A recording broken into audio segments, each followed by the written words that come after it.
Auto journalists who are members of the Automobile Journalists Association of Canada get together every fall at Niagara-on-the-Lake in Ontario, and they test all the new vehicles that qualify for new vehicle status for the upcoming year.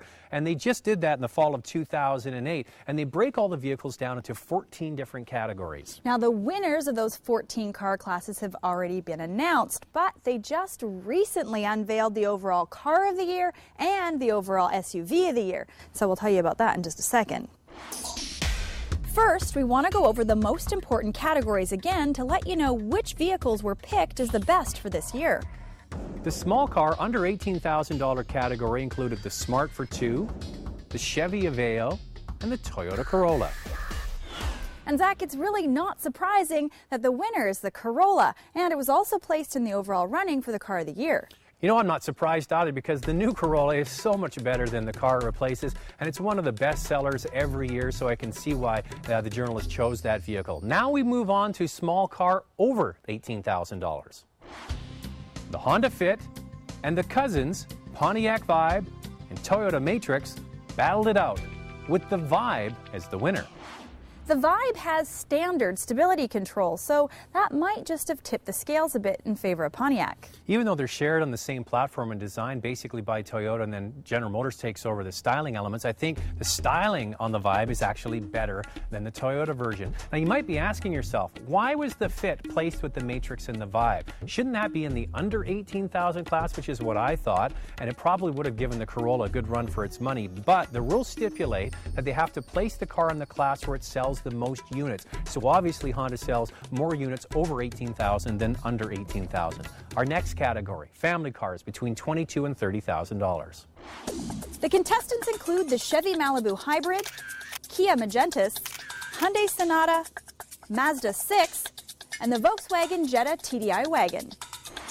Now the winner in this class is the Mazda 6, and we really like that vehicle and we had a chance to drive it on the show, but I'm surprised that the Volkswagen Jetta TDI didn't do better because that car has been selling very well since it was introduced.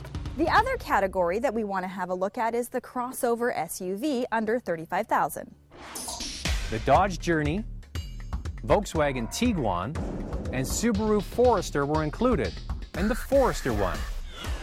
Both Zach and I really like that vehicle, and it was placed in the final category for the best overall SUV of the year, along with the Ford Flex and the Mercedes M-Class. Here's the interesting thing. You've got the Forester from Japan, you've got the M-Class basically from Germany, and right in the middle you've got the Flex made by Ford in the USA, and what's the winner? The winner is the Ford Flex.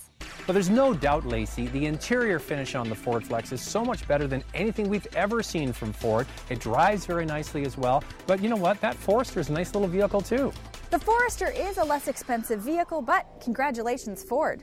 All right, that's the SUV winner. Now we get to the Automobile Journalists Association of Canada's overall car of the year. This one carries quite a bit of weight. Now we get down to the finalists. It's the Mazda 6, we mentioned that's in the final. Also the Corolla. One we haven't touched on yet, but both Lacey and I thought was quite impressive, is from Hyundai, the Genesis. So this is the big one, Lacey. Who's the winner? The overall winner is the Hyundai Genesis. Now, I'm not surprised at all. Corolla is a great car and they sell tons of them across the country, but the Genesis really is a breakthrough car. We'll look back at the Genesis, a vehicle that really made a huge step forward for Hyundai, and it showed the other luxury car manufacturers you can do it for less money. What did you think? Well, Zach, that's the great thing. The Genesis was an amazing car. It was so luxurious, and we both absolutely loved it. A huge congratulations to Hyundai. If you want to look up any of the individual winners that we mentioned already in the different categories, or if you want to look at the cars that they were competing against, you can go to the Ajac website. Their website is ajac.ca.